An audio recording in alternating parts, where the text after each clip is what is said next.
ರಾಜ್ಯದಲ್ಲಿ ಬಿಜೆಪಿಗೆ ಆಗಿರುವಂತಹ ಡ್ಯಾಮೇಜ್ ಅನ್ನ ಕಂಟ್ರೋಲ್ ಮಾಡ್ಕೊಳ್ಳಿಕ್ಕೆ ಬಹಳ ದೊಡ್ಡ ಮಟ್ಟದಲ್ಲೇ ಮೀಟಿಂಗ್ ಮೇಲೆ ಮೀಟಿಂಗ್ ನಡೆಸಿದ್ದಾರೆ ಬಿಜೆಪಿ ಅವರು. ಒಂದ್ ಕಡೆ ನಾಗ್ಪುರದಿಂದ ಆರ್ಎಸ್ಎಸ್ ಟೀಮ್ ಎಂಟ್ರಿ ಕೊಟ್ಟಿದೆ. ದೆಹಲಿಯಿಂದ ಅಮಿತ್ ಶಾ ಬಂದಿದ್ದಾರೆ. ರಾಜ್ಯದ 16 ಜಿಲ್ಲೆಗಳಲ್ಲಿ ಕೇಂದ್ರ ಸಚಿವರ ಟೀಮ್ ಲಗ್ಗೆ ಹಾಕಿದೆ. ಹಾಗಾದ್ರೆ ಏನಾಗ್ತಾ ಇದೆ ಬಿಜೆಪಿಯಲ್ಲಿ, ಬನ್ನಿ ನೋಡೋಣ. ಶೆಟ್ಟರ್ ಬಿಟ್ರು ಬಿಜೆಪಿಗೆ ದೊಡ್ಡ ಡ್ಯಾಮೇಜ್.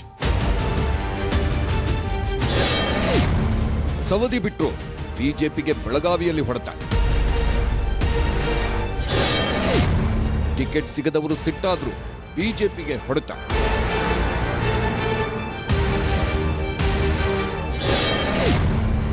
ಡ್ಯಾಮೇಜ್ ಕಂಟ್ರೋಲ್ಗೆ ಹೈಕಮಾಂಡ್ ಆರ್ಎಸ್ಎಸ್ ಎಂಟ್ರಿ. ದಕ್ಷಿಣ ಭಾರತದ ಹೆಬ್ಬಾಗಿಲು ಬಿಜೆಪಿ ಪಾಲಿಗೆ ಮುಚ್ಚಿಬಿಡುತ್ತೆ ಅನ್ನೋ ಮಟ್ಟಿಗೆ ಚುನಾವಣೆ ಕಾವೇರಿದೆ. ಎಲೆಕ್ಷನ್ಗೂ ಮುನ್ನ ಆಪರೇಷನ್ ಕಮಲ ಮಾಡುತ್ತಿದ್ದ ಬಿಜೆಪಿಗೆ ಜೆಡಿಎಸ್ ಕಾಂಗ್ರೆಸ್ ಎಲೆಕ್ಷನ್ ಟೈಮ್ನಲ್ಲಿ ಸರಣಿ ಆಪರೇಷನ್ ಮಾಡುತ್ತಿದೆ. ಇದರ ಮಧ್ಯೆ ಹೊಸಬರಿಗೆ ಮನ್ನಣೆ ನೀಡಲು ಕೈ ಹಾಕಿದ ಬಿಜೆಪಿಗೆ ಹಳಬರು ಕೊಡ್ತಿರೋ ಶಾಕಿಂಗ್ ನಡೆಗಳು ಬಿಜೆಪಿಯ ನಿದ್ದೆಗೆಡಿಸಿವೆ.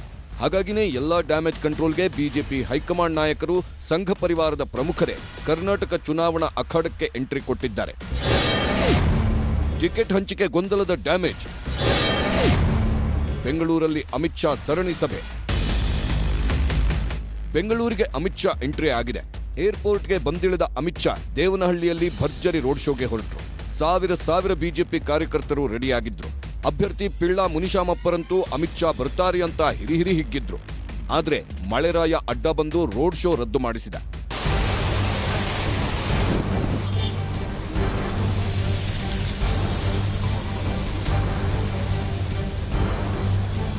ಕಾರ್ಯಕರ್ತರು ಎಲ್ಲರೂ ಕೂಡ ನಿಲ್ತಾ ಇದ್ದಾರೆ. ಬಟ್ ರೋಡ್ ವಾಟರ್ ಲಾಗಿಂಗ್ ಇದೆ, ಅವ್ರಿಗೆ ತೊಂದರೆವಾಗ್ತದೆ. ನೀರಿನಲ್ಲಿ ನಮ್ಮ ಕಾರ್ಯಕರ್ತ ನಿಲ್ಬೇಕಾಗ್ತದೆ, ಚಳಿ ಇದೆ, ಇದು ತೊಂದರೆವಾಗ್ತದೆ. ಅದಕ್ಕೆ ನಮ್ಮ ಲೀಡರ್ಸ್ ಅವರು ಡಿಸೈಡ್ ಮಾಡಿದ್ದಾರೆ, ಈ ರೋಡ್ ಶೋ, ಈ ಸಮಾರಂಭ ಏನಿದೆ ಇದು ಮುಂದೆ ಹಾಕೋಣ. ಫ್ಯೂಚರ್ ಡೇಟ್ ನಲ್ಲಿ ಅಮಿತ್ ಶಾ ಜಿ ನೆಕ್ಸ್ಟ್ 25 ದಿವಸ ಬರ್ತಾ ಇರ್ತಾರೆ ಕರ್ನಾಟಕ. ನೆಕ್ಸ್ಟ್ ಟೈಮ್ ನಾವು ಮಾಡೋಣ. ದೇವನಹಳ್ಳಿ ರೋಡ್ ಶೋ ರದ್ದಾಗ್ತಿದ್ದಂತೆ ಅಮಿತ್ ಶಾ ಸೀದಾ ಬೆಂಗಳೂರಿನ ತಾಜ್ ವೆಸ್ಟ್ ಎಂಡ್ಗೆ ಬಂದು ಸಭೆ ಮಾಡುತ್ತಿದ್ದಾರೆ. ಯಡಿಯೂರಪ್ಪ, ಬಸವರಾಜ ಬೊಮ್ಮಾಯಿ ಸೇರಿ ಅನೇಕರ ಜೊತೆ ಸಭೆ ಮೇಲೆ ಸಭೆ ಮಾಡಿದ್ರು. ಶೆಟ್ಟರ್ ರಾಜೀನಾಮೆ, ಲಿಂಗಾಯತ ಮತ ವಿಭಜನೆ. ಹುಬ್ಬಳ್ಳಿಯಲ್ಲಿ 50 ಆರ್ಎಸ್ಎಸ್ ನಾಯಕರ ಸರಣಿ ಸಭೆ. ಹುಬ್ಬಳ್ಳಿ ಧಾರವಾಡ ಕ್ಷೇತ್ರದಲ್ಲಿ ಶೆಟ್ಟರ್ ಆರ್ಭಟವನ್ನ ಮಟ್ಟಹಾಕಲು ಚುನಾವಣಾ ಅಖಾಡಕ್ಕೆ ನಾಗಪುರದಿಂದ 50 ಆರ್ಎಸ್ಎಸ್ ಪ್ರಮುಖರ ತಂಡ ಎಂಟ್ರಿ ಕೊಟ್ಟಿದೆ. ಹುಬ್ಬಳ್ಳಿಯ ಖಾಸಗಿ ಹೋಟೆಲ್ನಲ್ಲಿ ರಾಜ್ಯಾಧ್ಯಕ್ಷ ನಳಿನ್ ಕುಮಾರ್ ಕಟೀಲ್ ಜೊತೆ ಸಂಪೂರ್ಣ ಮಾಹಿತಿ ಕಲೆ ಹಾಕಿದ್ದಾರೆ.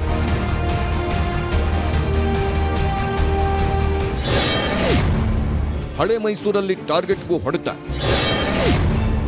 ಮೈಸೂರಲ್ಲಿ ಬಿಎಲ್ ಸಂತೋಷ್ ಸರಣಿ ಸಭೆ. ಹಳೆ ಮೈಸೂರು ಭಾಗದಲ್ಲಿ ಬಿಜೆಪಿ 40ಕ್ಕೂ ಹೆಚ್ಚು ಕ್ಷೇತ್ರ ಗೆಲ್ಲುವ ಹುಮ್ಮಸ್ಸಲ್ಲಿದೆ. ವರುಣಾದಲ್ಲಿ ಸಿದ್ದರಾಮಯ್ಯರನ್ನ ಸೋಲಿಸೋ ಹಠಕ್ಕೆ ಬಿದ್ದಿರೋ ಬಿಜೆಪಿ ವಿ ಸೋಮಣ್ಣರನ್ನ ಅಖಾಡಕ್ಕಿಳಿಸಿದೆ. ಆದ್ರೆ ಟಿಕೆಟ್ ಸಿಗದವರ ಸಿಟ್ಟು ಬಿಜೆಪಿಗೆ ದೊಡ್ಡ ಸಂಕಷ್ಟ ಎದುರಾಗಿಸಿದ್ದು ಬಿಎಲ್ ಸಂತೋಷ್ ಖುದ್ದು ಅಖಾಡಕ್ಕಿಳಿದು ಸರಣಿ ಸಭೆ ಮಾಡಿದ್ರು.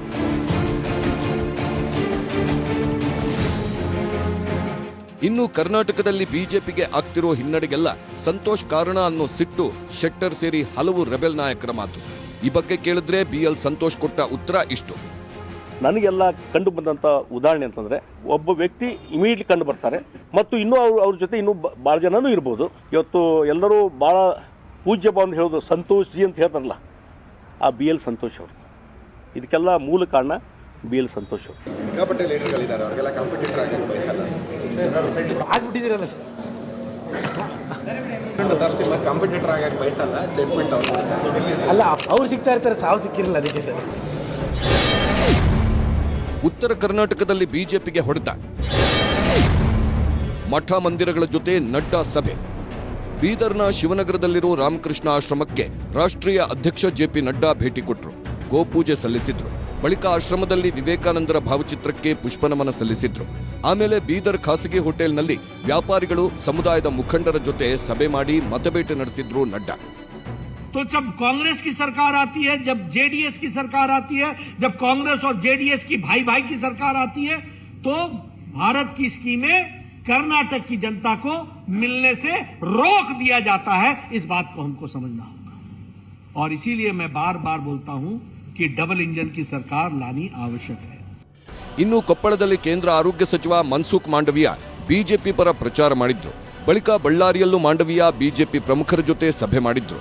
ಅಮಿತ್ ಶಾ, ಜೆಪಿ ನಡ್ಡಾ, ಬಿಎಲ್ ಸಂತೋಷ್ ಜೊತೆ ಸಂಘ ಪರಿವಾರದ ಪ್ರಮುಖರು ಕರ್ನಾಟಕದಲ್ಲಿ ಠಿಕಾಣಿ ಹೂಡಿದ್ದಾರೆ.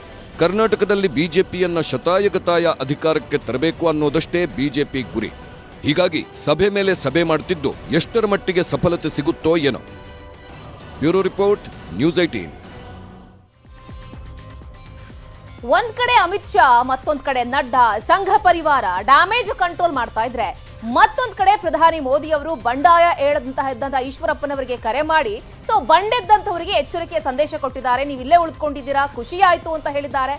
ಈ ಸ್ಟೋರಿಯನ್ನ ನೋಡಿದ್ರೆ ನಿಮ್ಗೆ ಕಂಪ್ಲೀಟ್ ಆಗಿ ಅರ್ಥ ಆಗುತ್ತೆ ಇವತ್ತು ಏನ್ ಬೆಳವಣಿಗೆಗಳಾಯ್ತು ಈಶ್ವರಪ್ಪನವರ ವಿಚಾರದಲ್ಲಿ ಅಂತ ನೋಡಿ.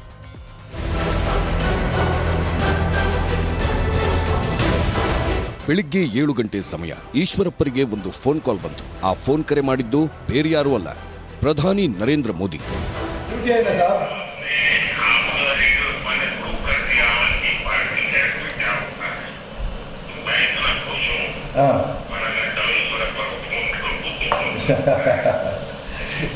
बहुत अच्छा हो गया सर, डेफिनेटली हम जीतेंगे sir, no problem sir, definitely हम जीतेंगे सर. ಫೋನ್ ಕರೆಯಲ್ಲಿ ಮಾತನಾಡುತ್ತಾ ಪ್ರಧಾನಿ ಮೋದಿ, ನಿಮ್ಮ ನೆನಪಾಯ್ತು, ಫೋನ್ ಮಾಡಬೇಕು ಅನ್ನಿಸ್ತು ಅನ್ನೋ ಒಂದು ಪದ ಈಶ್ವರಪ್ಪಗೆ ಡಬಲ್ ಜೋಶ್ ಬಂದಂತಾಗಿದೆ. ಸಂತೋಷ್ ಪಾಟೀಲ್ ಆತ್ಮಹತ್ಯೆ ಕೇಸ್ನಲ್ಲಿ ಮಂತ್ರಿ ಸ್ಥಾನ ಹೋಯಿತು. ಶಿವಮೊಗ್ಗ ನಗರ ಟಿಕೆಟ್ ಮಿಸ್ ಆಯಿತು. ಮಗನಿಗಾದ್ರೂ ಟಿಕೆಟ್ ಸಿಗುತ್ತೆ ಅನ್ನೋ ಕನಸಿನ ಗೋಪುರವೂ ನುಚ್ಚು ನೂರಾಯಿತು. ಆದ್ರೂ ಈಶ್ವರಪ್ಪ ಪಕ್ಷ ಬಿಟ್ಟು ಹೋಗೋ ನಿರ್ಧಾರ ಮಾಡಲಿಲ್ಲ. ಟಿಕೆಟ್ ಸಿಗದೆ ಶೆಟ್ಟರ್ ಬಿಜೆಪಿ ಬಿಟ್ಟರು ಈಶ್ವರಪ್ಪ ಪಕ್ಷದ ವಿರುದ್ಧ ತೊಡೆತಟ್ಟಲಿಲ್ಲ. ಹೀಗಾಗಿನೇ ಖುದ್ದು ಮೋದಿಯವರೇ ಈಶ್ವರಪ್ಪಗೆ ಫೋನ್ ಮಾಡಿ ಧನ್ಯವಾದ ಹೇಳಿದ್ರು.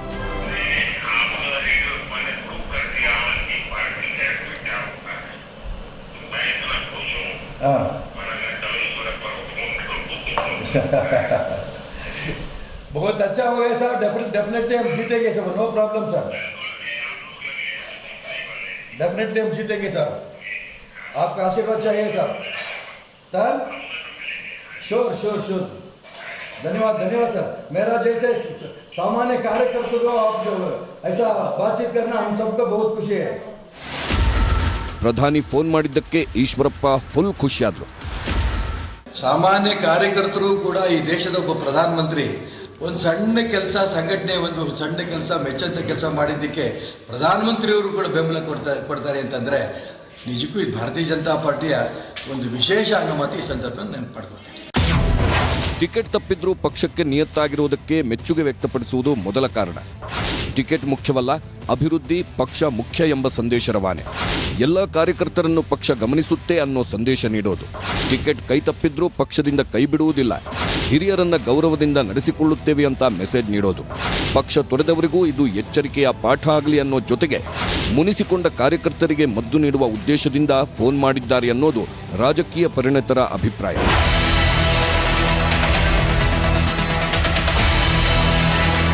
ಪ್ರಧಾನಿ ಮೋದಿ ಈಶ್ವರಪ್ಪರನ್ನ ಮೆಚ್ಚಿ ಫೋನ್ ಮಾಡಿದ್ದಾರೆ. ಆದರೆ ಕಾಂಗ್ರೆಸ್ ನಾಯಕರು ಮೋದಿಜಿ ಫೋನ್ ಮಾಡಿದ್ದಕ್ಕೆ ಸಾಲು ಸಾಲು ಆಕ್ರೋಶ ಹೊರಹಾಕಿದ್ದಾರೆ.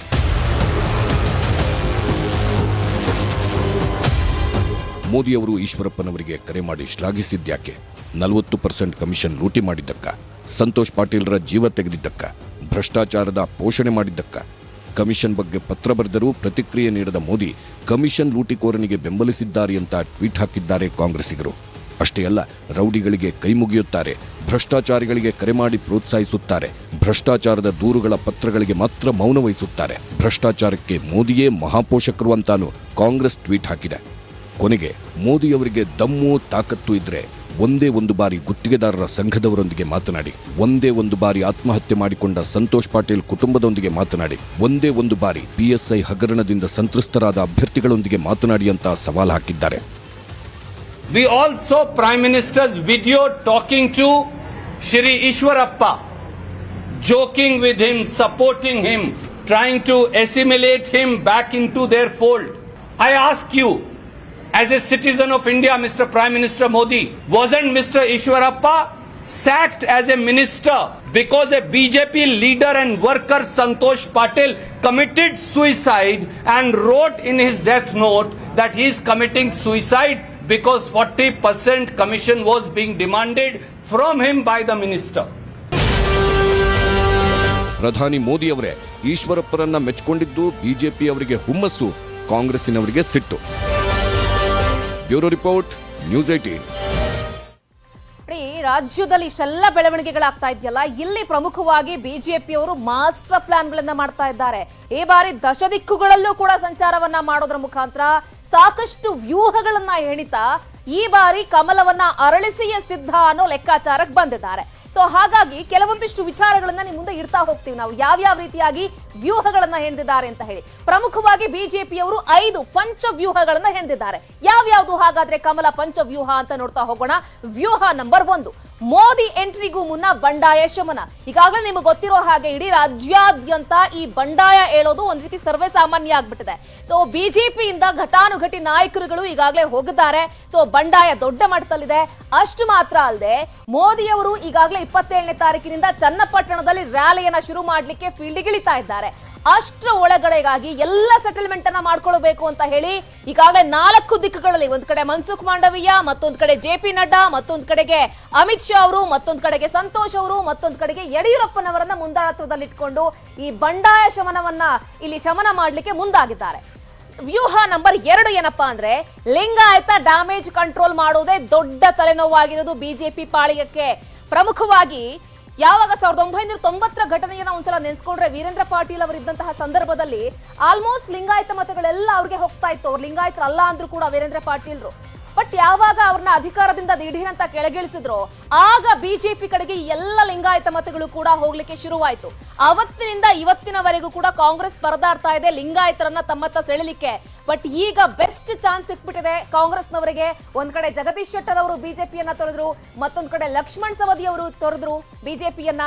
ಹಾಗಾಗಿ ಈ ಕಿತ್ತೂರು ಕರ್ನಾಟಕ ಭಾಗದಲ್ಲಿ ಲಿಂಗಾಯತ ಪ್ರಬಲ ಸಾಮರ್ಥ್ಯ ಇದೆ. ಹಾಗಾಗಿ ಆ ಭಾಗದಿಂದ ಈಸಿಯಾಗಿ ನಾವು ಈ ಬಾರಿ ಮತಗಳನ್ನ ತೆಗೆದುಕೊಳ್ಳಬಹುದು ಅನ್ನೋದು ಕಾಂಗ್ರೆಸ್ನವರ ಆಕಾಂಕ್ಷೆಯಾಗಿದ್ರೆ, ಬಿಜೆಪಿಯವರಿಗೆ ಅದೇ ದೊಡ್ಡ ಹೊಡೆತ. ಒಂದ್ ಕಡೆ ಶೆಟ್ಟರನ್ನ ಕಳ್ಕೊಂಡ್ರು, ಮತ್ತೊಂದ್ ಕಡೆ ಸವದಿಯವರನ್ನ ಕಳ್ಕೊಂಡ್ರು. ಹಾಗಾಗಿ ಯಡಿಯೂರಪ್ಪನವರನ್ನ ಮುಂದಾಳತ್ವದಲ್ಲಿಟ್ಕೊಂಡು ಕಿತ್ತೂರು ಕರ್ನಾಟಕ ಭಾಗದಲ್ಲಿ ಈ ಲಿಂಗಾಯತ ಮತಗಳನ್ನ ಸೆಳೆಯುವಂತಹ ಪ್ರಯತ್ನಗಳಾಗ್ತಾ ಇದೆ. ಇನ್ನು ವ್ಯೂಹ ನಂಬರ್ 3, ರಿವರ್ಸ್ ಆಪರೇಷನ್. ಈಗಾಗಲೇ ರಿವರ್ಸ್ ಆಪರೇಷನ್ ನಿಮ್ಗೆ ಗೊತ್ತಿರತ್ತೆ. ಸೊ ಈಗಾಗಲೇ ಯಾರು ಹೋಗಿದ್ದಾರೋ ಅವ್ರನ್ನ ವಾಪಸ್ ಕರ್ಕೊಂಡು ಬರೋದು ಒಂದ್ ಕಡೆ ಆಯ್ತು ಅಂತ ಹೇಳಿದ್ರೆ, ಇದ್ರೂ ಕೂಡ ಸೊ ಅವರು ಕಾಂಗ್ರೆಸ್ ಕಡೆ ಗುರುತಿಸ್ಕೊಂಡಿದ್ದಾರೆ ಮೇಲ್ನೋಟಕ್ಕೆ ಅಂದ್ರೂ ಕೂಡ ಅವರ ಸಪೋರ್ಟ್ ಬಿಜೆಪಿಗೆ ಇರಬೇಕು ಅಂತ ಅಲ್ಲೇ ಕಟ್ ಹಾಕೋದು ಅವ್ರನ್ನ. ಸಾಕಷ್ಟು ಜನರನ್ನ ಈ ಬೇಸಿಕ್ ಲೆವೆಲ್ ನಲ್ಲಿ, ಈ ಬೂತ್ ಮಟ್ಟದಲ್ಲಿ ಕೆಲವೊಂದಿಷ್ಟು ಜನ ಇರ್ತಾರೆ, ಈ ನಗರಸಭೆ ವಿಚಾರದಲ್ಲಿ ಕೆಲವೊಂದಿಷ್ಟು ಜನ ಇರ್ತಾರೆ, ದೊಡ್ಡವರ ಕೆಳಗಡೆ ಇರ್ತಾರಲ್ಲ ಅಂಥವ್ರನ್ನ ಅಲ್ಲೇ ಕಟ್ ಹಾಕೋದು. ಇನ್ನು ಕೆಲವೊಂದ್ ಕಡೆ ಬೇರೆ ಪಕ್ಷಗಳ ಜೊತೆಯಲ್ಲಿ ಮೇಲ್ನೋಟ ಕಾಣಿಸ್ಕೊಂಡ್ರು ಒಳಗೆ ಕಂಪ್ಲೀಟ್ ಆಗಿ ಬಿಜೆಪಿಯ ಕಡೆ ಇರಬೇಕು ಅವರ ಒಲವು ಅಂತ ಹೇಳಿ ಆ ಭಾಗಗಳಲ್ಲಿ ಕಟ್ ಹಾಕುವಂತಹ ಕೆಲಸ. ಇದು ರಿವರ್ಸ್ ಆಪರೇಷನ್ ಮಾಡುವಂತಹ ಒಂದು ವ್ಯೂಹ. ಮತ್ತೊಂದ್ ಕಡೆಗೆ ವಿಪಕ್ಷಗಳ ಅಗ್ರಜರಿಗೆ ಖೆಡ್ಡಾವನ್ನ ತೋಡುವಂಥದ್ದು. ಈಗಾಗಲೇ ಇಡೀ ರಾಜ್ಯಾದ್ಯಂತ ಚರ್ಚೆಗೆ ಗ್ರಾಸವಾಗಿರುವಂತಹ ವಿಚಾರಗಳಿದೆ. ಸೊ ಇದ್ದಕ್ಕಿದ್ದ ಹಾಗೆ ಈ ಬಾರಿ ಬಿಜೆಪಿಯವರು ಮಾಸ್ಟರ್ ಪ್ಲಾನ್ ಗಳನ್ನ ಮಾಡಿದ್ದಾರೆ. ಒಂದ್ ಕಡೆ ಕೆಪಿಸಿಸಿ ಅಧ್ಯಕ್ಷರನ್ನ ಮಣಿಬೇಕು ಅಂತ ಹೇಳಿ ಸಾಮ್ರಾಟ ಆರ್ ಅಶೋಕ್ ಅವರನ್ನ ಕನಕಪುರದ ರಣಾಂಗಣಕ್ಕೆ ಇಳಿಸಿದ್ದಾರೆ. ಮತ್ತೊಂದ್ ಕಡೆ ವಿಪಕ್ಷ ನಾಯಕ ಸಿದ್ದರಾಮಯ್ಯ ಅವರನ್ನ ಹಣಿಬೇಕು ಅಂತ ಹೇಳಿ ವರುಣಾದಲ್ಲಿ ಸೋಮಣ್ಣ ಅವರನ್ನ ಅಖಾಡಕ್ಕೆ ಧುಮುಕಿಸಿದ್ದಾರೆ. ಇದೆಲ್ಲವನ್ನ ನೋಡಿದ್ರೆ ಗೊತ್ತಾಗುತ್ತೆ. ಮತ್ತೊಂದ್ ಕಡೆಗೆ ಕುಮಾರಸ್ವಾಮಿ ಅವರನ್ನ ಚನ್ನಪಟ್ಟಣದಲ್ಲಿ ಹಣಿಬೇಕು ಅನ್ನೋ ಕಾರಣಕ್ಕೋಸ್ಕರ ಈ ಬಾರಿ ನರೇಂದ್ರ ಮೋದಿ ಅವರು 27ನೇ ತಾರೀಕು ಮೊದಲನೇದಾಗಿ ಚನ್ನಪಟ್ಟಣದಿಂದಲೇ ತಮ್ಮ ರ್ಯಾಲಿಯನ್ನ ಶೋವನ್ನ ಶುರು ಮಾಡ್ಲಿಕ್ಕೆ ಈಗಾಗಲೇ ಪ್ಲಾನ್ ಗಳನ್ನ ಮಾಡ್ಕೊಳ್ತಾ ಇದ್ದಾರೆ. ಸುಮಾರು ಬಾರಿ ರಾಜ್ಯಕ್ಕೆ ಭೇಟಿಯನ್ನ ಕೊಡ್ಲಿಕ್ಕೆ ನರೇಂದ್ರ ಮೋದಿ ಅವರ ಪ್ಲಾನ್ಗಳಿದೆ. ಮತ್ತೊಂದು ಕಡೆ ಪ್ರಮುಖವಾಗಿ ಪ್ರಚಾರ ವೈಖರಿಗೆ ವೇಗವನ್ನ ಕೊಡೋದು.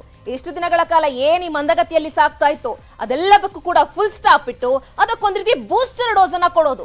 ಯಾವ ರೀತಿಯಾಗಿ ಪ್ರಚಾರವನ್ನ ಮಾಡಬೇಕು, ಇನ್ನೇನಿನೊಂದು 20 ದಿನ, ಇವತ್ತು 21ನೇ ತಾರೀಕು ಅಲ್ವಾ, 10ನೇ ತಾರೀಕು ಎಲೆಕ್ಷನ್ ಇರೋದ್ರಿಂದ ಅವ್ರಿಗೆ ಸಿಗೋದಿನ್ನ ಮ್ಯಾಕ್ಸಿಮಮ್ ಅಂದ್ರೆ ಒಂದು 10 ರಿಂದ 12 ದಿನಗಳು ಮ್ಯಾಕ್ಸಿಮಮ್ ಈ ರೀತಿಯಾಗಿ ಅಬ್ಬರದ ಪ್ರಚಾರವನ್ನ ಮಾಡ್ಲಿಕ್ಕೆ. ಹಾಗಾಗಿ ಆ ಪ್ರಚಾರಕ್ಕೆ ಸ್ವಲ್ಪ ಬಿಸಿ ಮುಟ್ಟಿಸುವಂತಹ ಕೆಲಸ ಕೂಡ ಬಿಜೆಪಿ ಪಾಳಿಯದಿಂದ ಆಗ್ತಾ ಇದೆ. ಸೊ ಇದು ಪಂಚವ್ಯೂಹಗಳು. ಹಾಗಾದ್ರೆ ಪ್ರಮುಖವಾಗಿ ಕೆಲವೊಂದಿಷ್ಟು ವಿಚಾರಗಳನ್ನ ನಿಮ್ಮ ಮುಂದೆ ಇರ್ತಾ ಹೋಗ್ತೀವಿ. ಯಾವ್ಯಾವ ರೀತಿಯಾಗಿ ಹಾಗಾದ್ರೆ ಅಷ್ಟ ಸೂತ್ರಗಳು ಏನೇನು ಅಂತ ಕೂಡ ತೋರಿಸ್ಬಿಡ್ತೀವಿ. ಒಂದ್ ಕಡೆ ಪಂಚವ್ಯೂಹ, ಮತ್ತೊಂದ್ ಕಡೆ ಹೈಕಮಾಂಡ್ ನ ಅಷ್ಟ ಸೂತ್ರದ ಪ್ರಚಾರ. ನಂಬರ್ 1 ಸೂತ್ರ, ಅಭ್ಯರ್ಥಿನ ನೋಡಬೇಡಿ, ಪಕ್ಷ ನೋಡಿ ಮತ ಹಾಕಿ ಅಂತ ಹೇಳಿ ಜನರ ಮಧ್ಯೆ ಹೋಗಿ ಜನರನ್ನ ತಮ್ಮತ್ತ ಸೆಳೆಯುವಂತಹ ತಂತ್ರ. ಅಭ್ಯರ್ಥಿಯನ್ನ ನೋಡಬೇಡಿ, ನೀವು ಪಕ್ಷ ಅಂದ ಕೂಡಲೇ ಬಿಜೆಪಿ ಅನ್ನೋದನ್ನ ನಿಮ್ಮ ತಲೆಯಲ್ಲಿ ಇಟ್ಕೊಳ್ಳಿ ಅಂತ ಹೇಳಿ ಆ ಮಟ್ಟಿಗೆ ಮತದಾರರನ್ನ ಓಲೈಸುವ ಮಟ್ಟಿಗೆ ಪ್ರಚಾರದ ವೈಖರಿ ಇರಬೇಕು ಅನ್ನೋದನ್ನ ಹೇಳ್ತಿದ್ದಾರೆ. ಮತ್ತೊಂದು ಕಡೆಗೆ ಸೂತ್ರ ನಂಬರ್ 2, ಮೋದಿ ಅವರ ಮುಖವನ್ನ ತೋರಿಸಿ ಮತ ಸೆಳೆಯಿರಿ. ಇದಾಗ್ತಾ ಇರೋದೇ ಇದು. ಸೊ ರಾಜ್ಯದಲ್ಲಿ ಬಿಜೆಪಿ ಸರ್ಕಾರ ಇದ್ರು, ಮುಖ್ಯಮಂತ್ರಿ ಬೊಮ್ಮಾಯಿ ಅವರಿದ್ರು ಕೂಡ ಸೊ ಇವ್ರು ಯಾರ್ದ ಹೆಸರುಗಳು ಬರ್ತಾ ಇಲ್ಲ. ಒಂದು ಕಡೆ ಯಡಿಯೂರಪ್ಪನವರನ್ನ ಹೊರತುಪಡಿಸಿದ್ರೆ ಇಲ್ಲೆಲ್ಲರೂ ಕೂಡ ಮಾತನಾಡ್ತಾ ಇರೋದು ನರೇಂದ್ರ ಮೋದಿ ಅವರು. ಮೋದಿಯನ್ನ ನೋಡಿ ಓಟ್ ಹಾಕಿ, ಮೋದಿ ಅವರನ್ನ ನೋಡಿ ಕೆಲಸ ಹೆಂಗ್ ಮಾಡ್ತಾ ಇದ್ದಾರೆ ಅಂತ. ಜನಗಳಿಗೆ ಗೊತ್ತಿರೋದು ಬಿಜೆಪಿ ಅಂದ ಕೂಡಲೇ ಮೋದಿ ಅವರು ಅಷ್ಟೇ, ರಾಜ್ಯದ ಜನರಿಗೂ ಕೂಡ. ಹಾಗಾಗಿ ಅದನ್ನೇ ಎನ್ಕ್ಯಾಶ್ ಮಾಡ್ಕೊಳ್ಳಿಕ್ಕೆ ಮುಂದಾಗಿದ್ದಾರೆ. ಸೂತ್ರ ನಂಬರ್ 3, ಈ ದಲಿತ, ಒಕ್ಕಲಿಗ, ಲಿಂಗಾಯತರ ಓಲೈಕೆಯಷ್ಟೇ ಗುರಿ. ಪ್ರಮುಖವಾಗಿ ಲಿಂಗಾಯತರು, ಯಾಕಂದ್ರೆ ಈಗಾಗಲೇ ದೊಡ್ಡ ಮಟ್ಟದಲ್ಲಿ ಡ್ಯಾಮೇಜ್ ಆಗಿದೆ. ಈಗಾಗಲೇ 67 ಜನರಿಗೆ, ಅಂದ್ರೆ ಬಿಜೆಪಿಯಿಂದ 67 ಲಿಂಗಾಯತ ಅಭ್ಯರ್ಥಿಗಳನ್ನ ಕಣಕ್ಕಿಳಿಸಿದ್ದಾರೆ. ಹಾಗಾಗಿ ಅದನ್ನ ಅಸ್ತ್ರವನ್ನಾಗಿಟ್ಕೊಂಡು ನಾವಿಷ್ಟು ಜನ ಲಿಂಗಾಯತರಿಗೆ ಇಲ್ಲಿ ಕ್ಯಾಂಡಿಡೇಟ್ಸ್ ಅನ್ನಾಗಿ ಮಾಡಿದ್ದೀವಿ, ಹಾಗಾಗಿ ನಿಮ್ಮ ಸಪೋರ್ಟ್ ನಮಗಿರಬೇಕು ಅಂತ ದಲಿತ, ಒಕ್ಕಲಿಗ ಸಮುದಾಯದವರನ್ನು ಕೂಡ ಓಲೈಕೆ ಮಾಡೋದು ಗುರಿ. ಪ್ರಚಾರದುದ್ದಕ್ಕೂ ಕೂಡ ಸ್ಥಳೀಯ ಹರಿಕಾರರನ್ನ ನೆನಪಿಸಿಕೊಳ್ಳೋದು. ಸೊ ಆಯಾಯ ಭಾಗದಲ್ಲಿ ಪ್ರಮುಖವಾಗಿ ಯಾರೆಲ್ಲ ಬಿಜೆಪಿಗೋಸ್ಕರ ಶ್ರಮಿಸಿದ್ದಾರೆ, ಯಾರೆಲ್ಲ ಬಿಜೆಪಿಯ ಕಟ್ಟಾಳುಗಳಿದ್ದಾರೆ, ಏನೆಲ್ಲ ಕೆಲಸ ಕಾರ್ಯಗಳನ್ನ ಮಾಡಿದ್ದಾರೆ, ಸೊ ಅಂತಹ ಹರಿಕಾರರನ್ನ ನೆನಪಿಸಿಕೊಂಡು ಎಲೆಕ್ಷನ್ಗೆ ಮತ ಕೇಳಲಿಕ್ಕೆ ಹೋಗುವಂತ ವಿಚಾರ. ಸೂತ್ರ ನಂಬರ್ 5, ಕಾಂಗ್ರೆಸ್ ಕಾಲದ ಹಗರಣಗಳು, ಸಮಸ್ಯೆಗಳನ್ನ ಪ್ರಸ್ತಾಪಿಸೋದು. ಈಗಾಗಲೇ ಅವರು ಹರಿಹಾಯ್ತಿರೋದು 70 ವರ್ಷ 80 ವರ್ಷದಿಂದ ಏನ್ ಮಾಡ್ತಾ ಇದ್ರಿ, ಸೆಂಟ್ರಲ್ ನಲ್ಲಿ ಇದ್ರು, ಸ್ಟೇಟ್ ನಲ್ಲಿ ಇದ್ರು, ಏನೂ ಅಭಿವೃದ್ಧಿಗಳಾಗಿಲ್ಲ ಅನ್ನೋ ಒಂದು ಅಜೆಂಡಾವನ್ನ ಇಟ್ಕೊಂಡಿದ್ದಾರೆ. ಸೊ ಕಾಂಗ್ರೆಸ್ನವರಿಗೆ ಇವರಿಗಿಂತ ಪ್ರಬಲ ಅಸ್ತ್ರಗಳು ಸಿಕ್ಕಿದೆಯಲ್ಲ, ಹಾಗಾಗಿ ಬೇರೆ ಬೇರೆ ಲೆಕ್ಕಾಚಾರಗಳನ್ನ ಹಾಕೊಳ್ತಿದ್ದಾರೆ. ಸೂತ್ರ ನಂಬರ್ 6, ಜೆಡಿಎಸ್ ಮೇಲೆ ಕುಟುಂಬ ರಾಜಕೀಯದ ಅಸ್ತ್ರವನ್ನ ಪ್ರಯೋಗ ಮಾಡೋದು. ಯಾಕಂದ್ರೆ ಒಂದು ಕಡೆ ದೇವೇಗೌಡರಿಗೆ, ಸೊ ಎಲ್ಲರೂ ಕೂಡ ಫ್ಯಾಮಿಲಿಯಲ್ಲಿ ಒಂದು ರೀತಿ ರಾಜಕೀಯ ಪ್ರತಿನಿಧಿಗಳೇ ಅಂತ ಹೇಳಿದ್ರು ಕೂಡ ತಪ್ಪಾಗ್ಲಿಕ್ಕಿಲ್ಲ.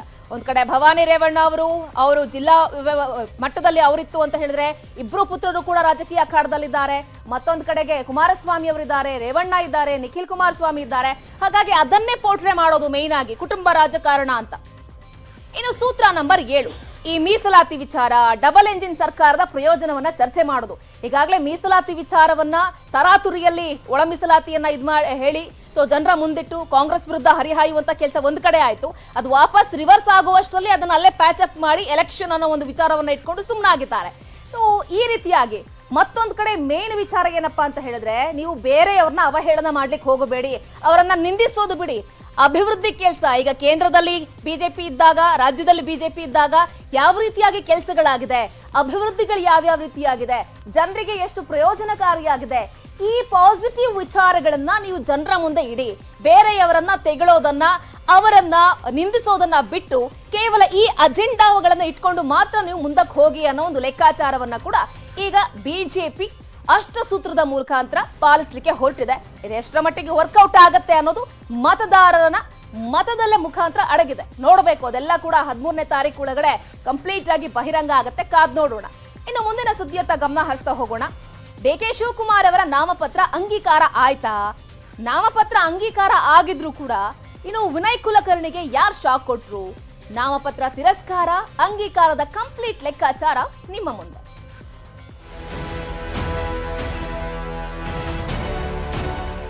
ನಿನ್ನೆಯಷ್ಟೇ ಡಿಕೆ ಸುರೇಶ್ ಕನಕಪುರದಲ್ಲಿ ನಾಮಪತ್ರ ಹಾಕಿದ್ರು. ಡಿಕೆ ಶಿವಕುಮಾರ್ ಸೋಲಿಸಲು ಕುತಂತ್ರ ಮಾಡ್ತಿದ್ದಾರೆ, ನಾಮಪತ್ರ ತಿರಸ್ಕಾರ ಮಾಡೋ ಪ್ಲಾನ್ ಮಾಡಿದ್ದಾರೆ ಅಂದಿದ್ರು ಸುರೇಶ್. ಇವತ್ತು ಅದೇ ಕನಕಪುರಕ್ಕೆ ಡಿಕೆಶಿ ವಕೀಲರ ಟೀಮ್ ಬಂತು. ಡಿಕೆಶಿ ನಾಮಪತ್ರದಲ್ಲಿ ಲೋಪದೋಷಗಳಿದ್ಯಾ ಅಂತ ಚೆಕ್ ಮಾಡಿದ್ರು. ಅದೇ ಟೈಮ್ಗೆ ಆರ್ ಅಶೋಕ್ ಪರ ವಕೀಲರು ಬಂದ್ರು. ಆತಂಕದ ಮಧ್ಯೆ ಡಿಕೆಶಿ ಹಾಕಿದ್ದ ನಾಮಪತ್ರ ಅಂಗೀಕಾರ ಆಯ್ತು. ನಾವು ಚುನಾವಣಾ ಅಧಿಕಾರಿಯವರ ಗಮನಕ್ಕೆ ತಗೊಂಡ್ಬಂದು it is a bunch of contradiction. If you have no income, ನೀವು ಅಷ್ಟ ಹಣವನ್ನು ಹಾಕೊಳ್ಳಿಕ್ಕೆ ಸಾಧ್ಯ ಇದೆ.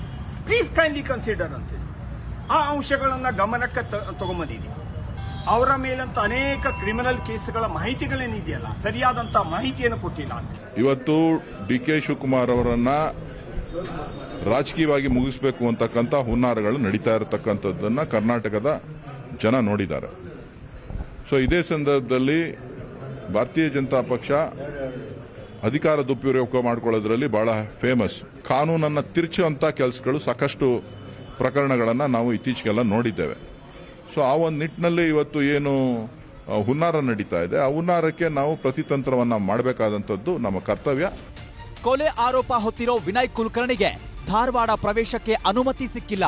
ಇವತ್ತು ಹೈಕೋರ್ಟ್ನಲ್ಲೂ ಅನುಮತಿ ಸಿಕ್ಕಿಲ್ಲ. ಜೊತೆಗೆ ನಾಮಪತ್ರ ತಿರಸ್ಕೃತ ಆಗೋ ಭಯದಲ್ಲಿ ಪತ್ನಿ ಶಿವಲೀಲಾ ಕೈಯಲ್ಲೂ ನಾಮಪತ್ರ ಹಾಕಿಸಿದ್ರು. ಆದ್ರೆ ವಿನಯ್ ಕುಲಕರ್ಣಿ ನಾಮಪತ್ರ ಅಂಗೀಕಾರ ಆಗಿದೆ, ಆದ್ರೆ ಕ್ಷೇತ್ರಕ್ಕೆ ಬರುವಂತಿಲ್ಲ.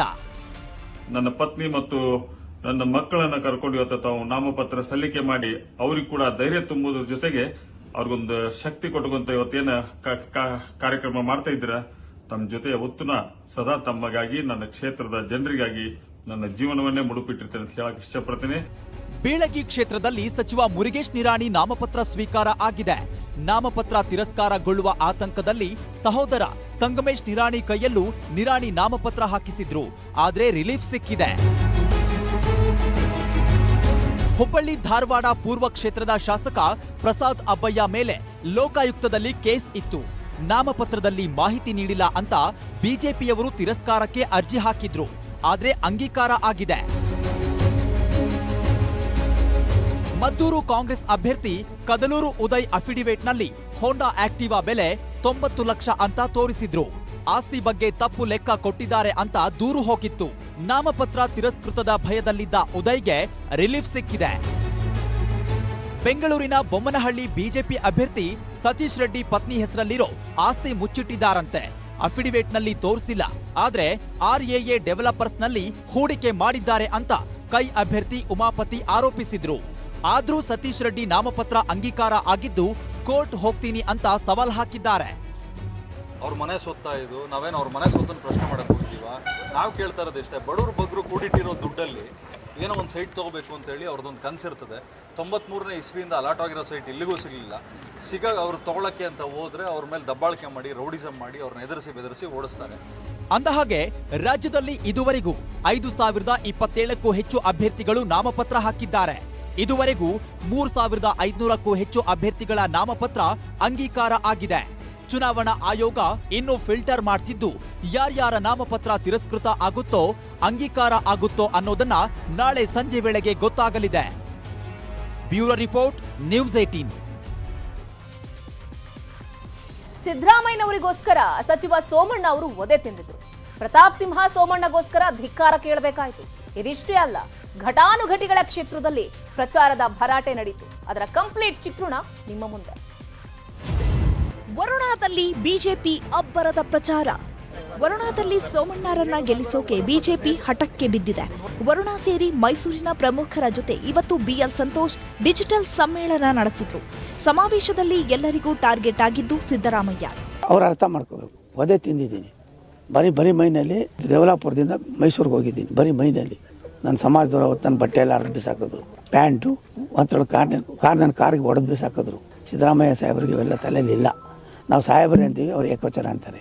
ನಮಗೂ ಅವ್ರಿಗಿರೋ ಡಿಫ್ರೆನ್ಸ್ ಅಷ್ಟೇನೆ. ದಲಿತ ಸಮುದಾಯ ಅವತ್ತು ಅವರಿಗೆ ರಕ್ಷಣೆ ಕೊಡದೇ ಇದ್ರೆ ಅವತ್ತೇ ಸೋತ್ಬಿಡ್ತಿದ್ರು. ಪ್ರಾಣ ಕೊಟ್ಟ ನಮ್ಮ ಪ್ರಾಣ ತೆಗೆದ್ರು ಇವರು. ದಲಿತರು ಅರ್ಥ ಮಾಡ್ಕೊಳ್ಬೇಕು, ಸಿದ್ದರಾಮಯ್ಯ ನಯವಂಚಕ ಇದ್ದಾರೆ. ಅವರು ಮೇಲೆ ಮಾತ್ರ ನಯವಾಗಿ ಮಾತಾಡ್ತಾರೆ, ಒಳಗೆ ಸಂಪೂರ್ಣವಾಗಿ ದಲಿತ ವಿರೋಧಿ ಅವರು. ವರುಣಾದಲ್ಲಿ ಬಿಜೆಪಿ ಗೆಲ್ಲಿಸಲು ಸಭೆ ಮಾಡ್ತಿದ್ರೆ, ಇನ್ನೊಂದ್ ಕಡೆ ಪ್ರಚಾರಕ್ಕೆ ಹೋಗಿದ್ದ ಸಂಸದ ಪ್ರತಾಪ್ ಸಿಂಹಗೆ ಜನ ಫುಲ್ ಕ್ಲಾಸ್ ತೆಗೆದುಕೊಂಡಿದ್ದಾರೆ. ನಿಮ್ ಸರ್ಕಾರದಲ್ಲಿ 10 ಕೆಜಿ ಅಕ್ಕಿ ಹಾಕ್ಬಿಡ್ತಾರೆ. ಈಗ ಗ್ಯಾಸ್ ಬೆಲೆ ರೇಟ್ ಆಗಿದ್ದು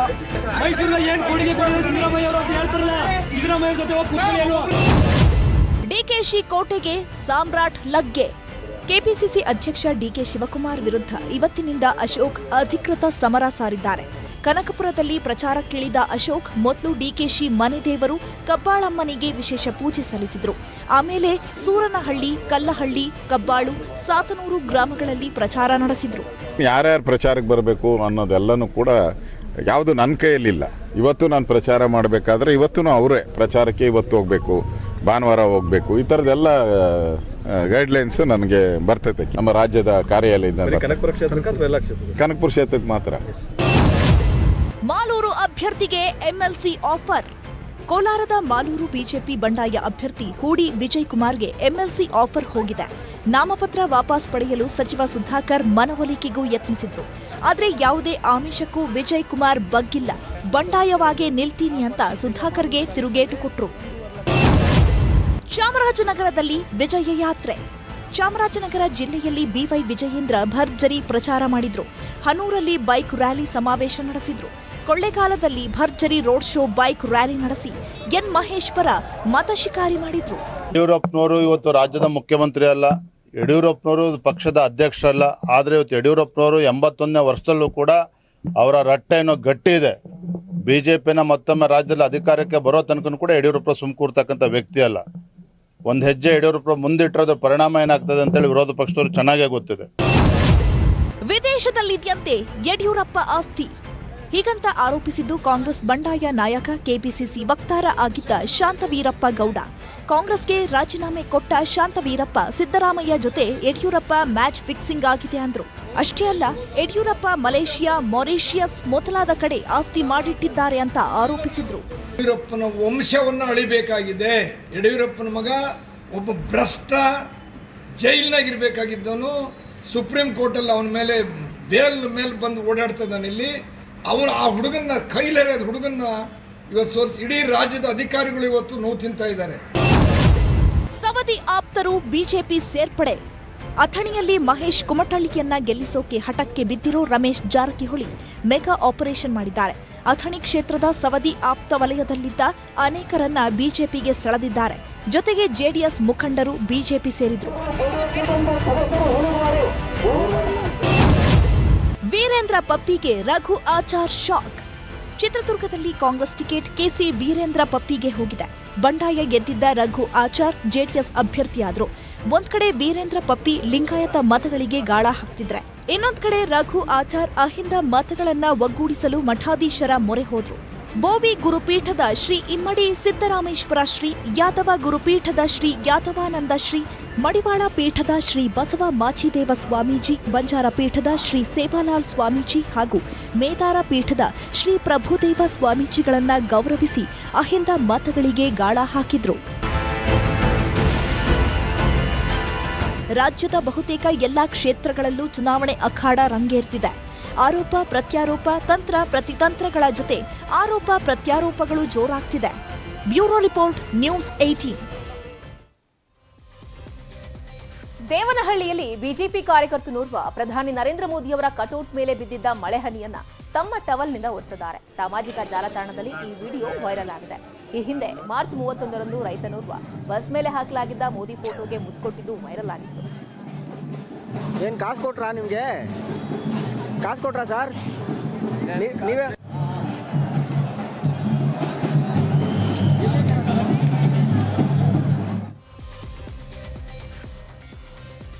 ಜಮ್ಮು ಮತ್ತು ಕಾಶ್ಮೀರದ ಪೂಂಚ್ನಲ್ಲಿ ನಿನ್ನೆ ಸೈನಿಕರ ಮೇಲೆ ಉಗ್ರರು ದಾಳಿ ನಡೆಸಿದ್ರು. ಸೇನಾ ವಾಹನವನ್ನೇ ಸ್ಫೋಟಿಸಿ 5 ಯೋಧರ ಸಾವಿಗೆ ಕಾರಣರಾಗಿದ್ರು. ಇವತ್ತು ಭದ್ರತಾ ಪಡೆಗಳು ಭಯೋತ್ಪಾದಕರಿಗಾಗಿ ಶೋಧ ಕಾರ್ಯಾಚರಣೆಯನ್ನ ತೀವ್ರಗೊಳಿಸಿದ್ದಾರೆ. ಬಟಾಡೋರಿಯಾ ಪ್ರದೇಶದ ದಟ್ಟ ಅರಣ್ಯದಲ್ಲಿ ಭದ್ರತಾ ಪಡೆಗಳು ಹುಡುಕಾಟವನ್ನು ನಡೆಸ್ತಾ ಇದೆ. ಭಯೋತ್ಪಾದಕರನ್ನ ಪತ್ತೆ ಹಚ್ಚೋದಕ್ಕೆ ಡ್ರೋನ್ಗಳು ಮತ್ತು ಶ್ವಾನಪಡೆಯನ್ನ ಬಳಸಲಾಗ್ತಾ ಇದೆ. ಇಡೀ ಪ್ರದೇಶವನ್ನ ಸುತ್ತುವರಿಯಲಾಗಿದೆ. ಗಡಿ ನಿಯಂತ್ರಣ ರೇಖೆಯುದ್ದಕ್ಕೂ ಕೂಡ ಕಟ್ಟೆಚ್ಚರವನ್ನ ವಹಿಸಲಾಗಿದೆ. ಹೀಗಾಗಿ ರಜೌರಿ ಮತ್ತು ಪೂಂಚ್ನಲ್ಲಿ ಹೈ ಅಲರ್ಟ್ ಘೋಷಣೆ ಮಾಡಲಾಗಿದೆ.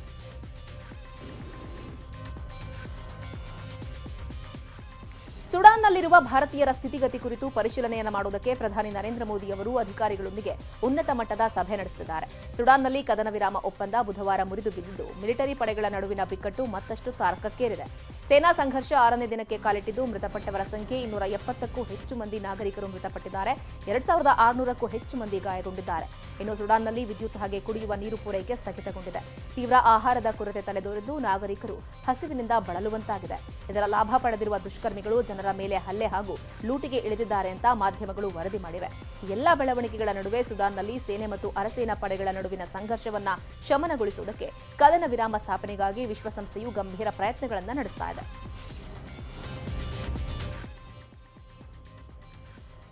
ದೇಶದ 8 ರಾಜ್ಯಗಳಲ್ಲಿ ಕೋವಿಡ್ ಮುನ್ನೆಚ್ಚರಿಕೆ ಘೋಷಣೆಯಾಗಿದೆ. ಉತ್ತರ ಪ್ರದೇಶ, ಕೇರಳ, ಮಹಾರಾಷ್ಟ್ರ, ಕರ್ನಾಟಕ, ತಮಿಳುನಾಡು, ಪಶ್ಚಿಮ ಬಂಗಾಳ, ಹರಿಯಾಣ ಮತ್ತು ದೆಹಲಿ ಸೇರಿದಂತೆ 8 ರಾಜ್ಯಗಳಲ್ಲಿ ಸೋಂಕಿನ ಪ್ರಮಾಣ ಹೆಚ್ಚಳವಾಗ್ತಾ ಇದೆ. ಹೀಗಾಗಿ ಕೇಂದ್ರ ಆರೋಗ್ಯ ಕಾರ್ಯದರ್ಶಿ ರಾಜೇಶ್ ಭೂಷಣ್ ಸಭೆ ನಡೆಸಿ ಅಲರ್ಟ್ ಘೋಷಿಸಿದ್ದಾರೆ.